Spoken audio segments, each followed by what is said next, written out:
네, 안녕하세요. 반갑습니다. 동동영입니다.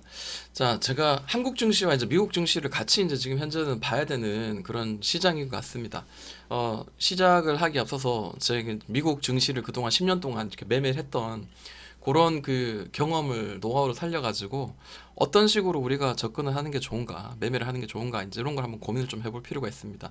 제가 일전에 11월 말, 12월 초에 이제 이런 것들 을 올렸거든요. 제가 그 미국 매매를 하면서 주식 매매를 하면서 어, 한 사람당 이제 양도 소득세 1년에 이제 수익금에 대한 양도 소득세가 21% 혹은 22% 굉장히 크기 때문에 가족들 뭐 이런 그 이름을 좀 모아가지고 계좌를 이렇게 나눴습니다. 그 중에 그 하나, 그러니까 1,000만 원을 이렇게 엔비디아에 집어넣어가지고 어, 500% 이상 이제 수익을 냈어요. 그러니까 1,000만 원을 넣어가지고 어떤 상황이 생겼냐 하면 어제 점심 때 이게 한동안 오랫동안 제가 계좌를 안 쓰다 보니까 계좌가 정지됐어요. 그래서 실제로 지금 찾을 때는 44,500불. 그러니까 1,000만 원을 집어넣어가지고 2년 한 7, 8개월 만에 5,300만 원이 된 거예요. 1,000만 원에서 5,300원. 나쁘지 않죠, 그죠? 그래서 저도 이제 미국 증시에서 어, 매매를 해보면서 이제 그런 내용들을 제가 이제 오늘 그 이렇게 뭐지 이런 그 카톡방에서 이제 같이 이제 이야기 나누면서 이렇게 현금화를 지금 좀 해놓은 상태입니다. 1월 초에 미국 증시를 했습니다라고 했습니다. 왜 저걸 보여드리냐면 일단 제가 미국 증시에서 매매를 할 때 있어서 긴 경험을 가지고 있다. 이거를 좀 이야기하고 싶은 거고 또 하나는 좀 자랑할 데가 없어가지고 이렇게 자랑 좀 해봤습니다. 자, 본론으로 돌아가서요. 미국 증시가 하락 압박을 받는 두 가지 큰 이유라고 제가 생각하는 거 첫 번째는 금리 인상 테이퍼링 이미 끝났잖아요, 거의. 그리고 금리 인상. 그리고 또 하나는 그 러시아, 우크라이나 전쟁 이 두 가지가 있는데요. 제가 경험한 바로는 금리 인상. 미국이 금리 인상을 앞두고 한 4, 5개월 뭐 동안은 증시가 많이 이렇게 무너지던 과거의 어떤 경험들이 있습니다. 그게 아마 2016년인가요? 아니다, 2010년, 지금부터 3년, 4년, 5년 전인가, 6년 전인가, 제가 그 밤에 핸드폰을 보면서 계속 무너지는 이런 그 미국 주식 시장을 보면서 결국에는 손절도 많이 하고 했었는데요.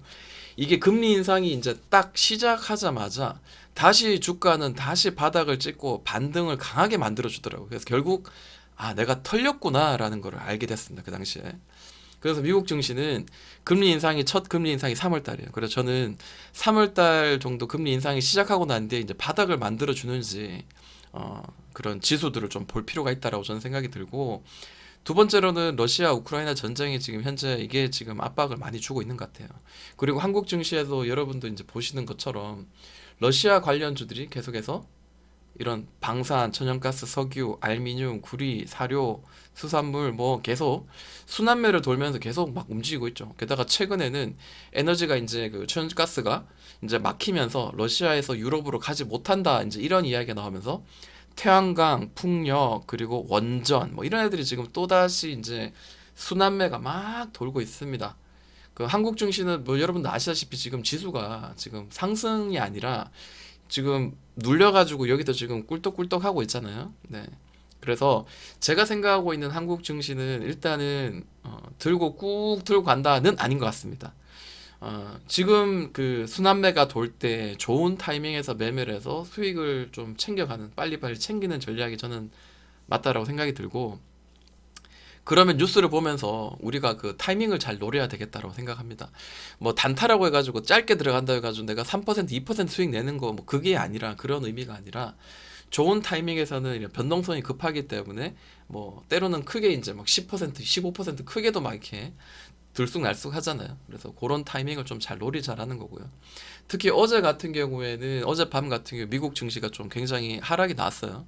하락이 많이 나오면서 그 주요한 팩트는 뭐냐면 유럽 최대 원자력 발전소에 있는 우크라이나 이 원전을 그 러시아가 공격을 시작했다.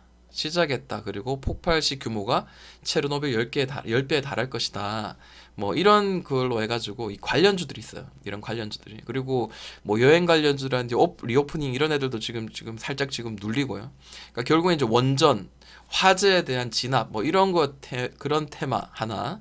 그리고 다음 주에 볼 만한 게 유가가 급등해가지고 어젯밤에 미국 증시에서 이런 종목이 올랐다. 아, 그러면은 또 퉁 튈 수는 있겠구나. 이제 요거 이런 것들을 우리가 좀 볼 필요가 있지 않을까라고 생각을 합니다. 자, 그럼 본론으로 들어가서 자, 어제 관심 종목 중에 하나가 피코그램이라는 종목이 있습니다. 좀 생소한데 이게 지금 우크라이나 자포리 원전 화재에 방사선 융합 기술 사업 수행 부각 여기 보니까 굉장히 뭐 그 일단 폭발 원전 폭발이 있으면 그에 관해서 뭐 이것저것 관련해 가지고 네, 세슘 정화용 필터 개발 뭐 이런 거라든지 혹은 화재 진압 이런 내용들 종목들이 어제 좀 살짝 그 거래가 좀 폭발하면서 주가 위치도 사실 그 이쁘게 이렇게 좀 만들어진 그런 자리들이 있습니다. 그래서 그 요런 관련주 몇 가지만 같이 한번 보면서 다음 주 한번 그 관심을 가져볼까 합니다. 첫 번째로 피코그램.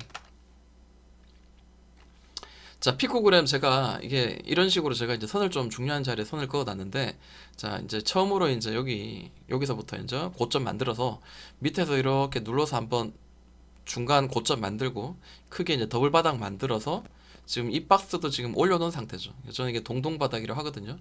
큰 더블 바닥 안에 작은 더블 바닥을 이제 올려냈습니다. 그리고 거래가 동반되고 뭐 윗꼬리가 좀 강하게 치면서 전 고점 여기 일반적으로 이제 보여지는 이런 고점 이런 저항의 자리까지 거의 왔다가 지금 눌러진 상태인데 내일자 만약에 뭐 이렇게 여기를 뭐 치고 이렇게 올라간다면 우리에게 지금 신규 매수의 기회는 좀 쉽지 않다라고 생각이 듭니다.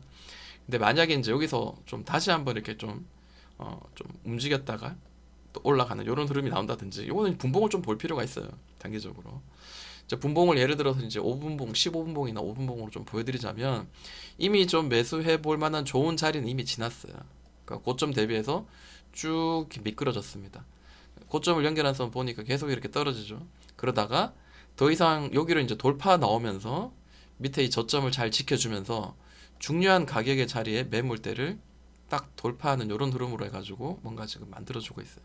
지금 여기 튀어 나온 자리 여기서 지금 잡는 거는 조금 아무래도 가격적인 면에서는 그래 메리트는 조금 떨어진다고 생각 들고 다시 얘가 좀 이렇게 다시 눌러졌다가 다시 또 이렇게 눌러졌다가 뭐 이렇게 길게는 아닌지언정 눌러졌다가 다시 이렇게 들어올리는 이런 자리가 만들어지는지를 한번 볼 필요가 있지 않을까라고 생각이 듭니다.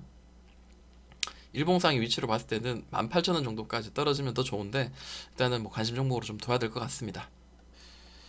자, 같은 관련주로 해가지고 대정화금도 지금 굉장히 큰 그 이런 거래가 좀 동반되면서 굉장히 강하게 이제 탁 튀어 올랐는데 자, 이제 뭐 하락이 좀 많이 짙어졌어요.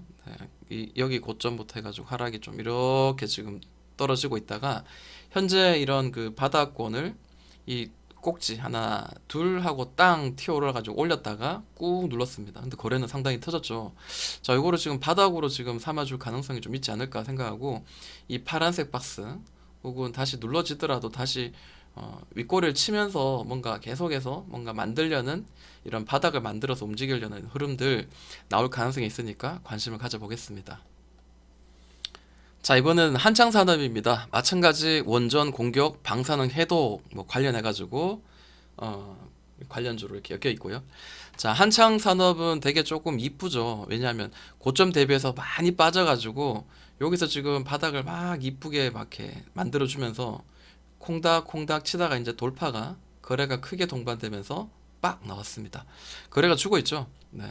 자, 윗꼬리도 강하게 치고 지금 떨어졌는데 자, 어디까지 떨어질지 아니면 내일자 뭐 월요일자 막 강하게 여기를 막 날아가면 어쩔 수 없는데 일단 저는 그래요. 이거 한번 시세를 한번 이렇게 빡 줬기 때문에 다시 한번 여기를 또 채우러 올라갈 확률은 좀 높지 않을까 이렇게 보면서 이슈가 살아있는 종목들은 분명히 관심 종목에 두고 내가 잘하는 매매에 부합하는지 그 기준에 맞는지를 보면서 접근할 필요가 있다라고 생각이 듭니다. 자, 그리고 이제 러시아 관련주, 뭐 이렇게 뭐 에너지 관련주도 있고요. 여러 가지가 있지만 그 중에 좀 이렇게 차트의 위치상 좀 괜찮은 거. 알미늄도 좀 강하게 좀 오른 것 같고요.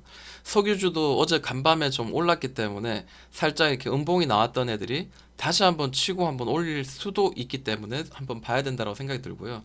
자, 석유주 한번 볼까요? 뭐 중앙 에너비스 이미 지금 많이 급등이 나왔기 때문에 저는 이런 자리를 좀 매매하지 않거든요. 그렇지만은 뭐 단기 매매 좋아하시는 분들 뭐 이런 분들은 다시 이 자리가 돌파가 나오는지 보면서 이런 자리가 강하게 돌파가 나오는지 보면서 아침에 시세가 나오는지도 한번 볼 필요가 있을 것 같습니다. 흥구석유 같은 것도 뭐 이미 좀 고점이에요, 그죠? 이미 단기적으로 좀 뛰었습니다.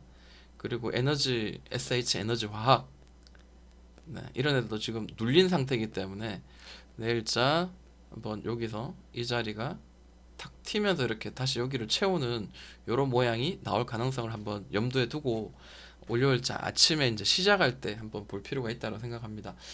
저는 뭐 이런 것도 물론 좋지만 구리 관련주를 좀 한번 좀 보고 싶어요. 왜냐하면 구리 관련주가 금요일자 대창이 굉장히 좋은 흐름이 나왔습니다. 흔히 이제 우리가 이야기하는 그 하락 그리고 바닥을 다져주고 난 뒤에 올릴 때 제가 실시간으로 어제 그 뭐죠 야간에 실시간으로 방송을 했는데 이런 윗꼬리들을 계속 치면서 이 윗꼬리의 저항을 분봉상 돌파하면서 강한 시세가 나왔거든요. 거래가 크게 동반됐습니다. 자, 그러면은 대창은 이제 이미 뛰었고요. 그러면은 그 다음으로 이제 좀 뛸 만한 종목이 뭔가? 이게 차트상으로는 풍산이 되게 좀 이쁘지 않는가? 이렇게 저는 한번 봅니다. 왜냐하면 하락의 추세가 좀 많이 진전되고 그 다음에 이 바닥을 잡아주면서 살짝 지금 매롱하는 이런 흐름이 나왔어요. 물론 거래는 강하게 터지지 않았지만 이런 그 긴 시간의 이 매물대를 지금 현재 금요일자에 살짝 올려내는 듯한 이런 흐름이 나왔기 때문에 이 종목이 이제 시세가 좀 시작되지 않을까? 대창 다음으로 뭐 이렇게도 한번 저는 보고요. 그리고 기관의 수급들이 좀 좋아요. 기관의 수급들이 좀 꾸준히 들어오고 개인의 수급들이 좀 많이 눌렸다라고 보여집니다. 이 파란색이 이제 개인의 수급이거든요. 개인의 수급이 꺾이고 기관의 수급이 여기서 갑자기 빡 튀면서 살짝 고개를 든 요런 그 모양인 것 같습니다. 자, 그리고 풍산 홀딩스라는 종목인데요. 자, 이 종목도 풍산하고 뭐 거의 뭐 비슷하죠, 분위기가. 여기서 긴 시간 동안 이제 박스를 그리고 있는데, 자, 요게 지금 좀 기대되는 요런 돌파 이후에 기대되는 요런 그 상승에 좀 그 비어 있는 공간 요렇게 좀 보여집니다. 그리고 서원이라는 종목이 있는데요. 이거는 그냥 그 들러리식으로 좀 보면 좋을 것 같아요. 대략 뭐 이런 식으로나 혹은 이런 식으로 해서 더 이상 저점이 이제 이탈되지 않고 계속 여기서 버텨주는 이런 모양들이 잘 나오고 지금 살짝 들어올다 거래는 사실 터진 않았어요 많이. 하지만 이제 이런 종목들도 워낙에 시총이 가볍기 때문에 한번 퉁 튈 수 있으니까 관심 종목에 두는 건 나쁘지 않겠죠. 쭉 눌렀다가 이런 윗꼬리부터 시작해서 이전 윗꼬리부터 시작해서 계속 두드리다가 살짝 매롱 거래 터지면서 매롱 시키고 난 뒤에 빡 이렇게 좀 강하게 좀 시세가 나오는 경우도 있으니까 관심을 좀 가져보도록 하겠습니다. 자, 마지막으로 JC 케미칼 내용을 좀 이야기하고 싶은데요. 최근에 그 많이 오른 것 중에 이제 사료 그리고 식량 관련주들이 많이 올랐어요. 그 대장주로는 이제 미래생명자원이 있고요. 뭐 사조 동아원도 지금은 분위기가 좋습니다. 근데 JC 케미칼을 우리가 좀 한번 관심을 가져볼 필요도 있지 않은가? 왜냐? 우크라이나 전쟁으로 농산물 팜유 대란이 생겼다고 합니다. 그래서 보시면 라면, 과자, 초콜릿, 식품 아니라 뿐만 아니라 샴푸, 치약, 립스틱 등등등 대부분의 제품에 폭넓게 사용되고 있는 팜유가 최근에 1년간 60% 급등, 사상 최고치를 경신. 이게 바로 이제 또 그 우크라이나, 러시아 관련 이런 침공으로 인해서 수급의 불안이 가속화되고 있다 이런 이야기가 있죠. 그래서 그 JC 케미칼 뭐 이런 것들을 우리가 좀 한번 관심을 가져볼 필요가 있지 않은가라고 생각합니다. 자, JC 케미칼. 네, JC 케미칼도 뭐 보면은 역시 우리가 이제 관심을 가져야 될 이유가 있을 것 같습니다. 뭐 어제 같은 경우에는 기관과 외국인들이 뭐 쌍끌이 지금 매수가 들어오면서 거래 폭발 그리고 강하게 좀 슈팅이 나왔고요. 자, 여기는 그 위에서 갭으로 띄웠다가 눌렀기 때문에 강한 매물대가 될 수 있지만 올라가다 매물대가 될 수 있지만 어제 우리 공부한 바로는 만약에 FM대로 움직이는 이런 종목이라면 대략 뭐 이런 흐름들이 나올 가능성이 좀 현재 있지 않을까? 이런 매물대를 올려내는 이런 흐름들로 한번 예상을 한번 해볼 수 있지 않을까라고 생각이 듭니다. 외인과 기관의 수급이 상당히 좀 많이 들어오고 개인의 수급이 꺾였습니다. 자, 마지막으로 팜유, 팜 농장 사업을 영위하고 있는 종목 그 중에 LX 인터내셔널이라는 종목이 있습니다. 이거 밑에서 눌러서 이렇게 돌려내는 이런 과정에서 시총이 좀 큽니다. 시총이 큰데 최근 보니까 기관이 좀 많이 사요. 네, 기관이 많이 사고 팜유 대란 가능성 지금 현재로서 높지 않은가 보고요. 최근 6개월에 그 누적 매수하는 그 주체를 보니까요. 자, 개인은 그 매수세가 매도세로 꺾였고 그리고 외인과 기관의 수급들이 동시에 들어오면서 특히 기관 수급으로 지금 이렇게 들어 올려내고 있다. 그래서 이런 그 팜유 관련주들도 우리가 틈새 시장 한번 생각을 해볼 필요가 있지 않은가. 이렇게 생각하면서 오늘 영상 마무리하도록 하겠습니다. 동동이 형아였습니다.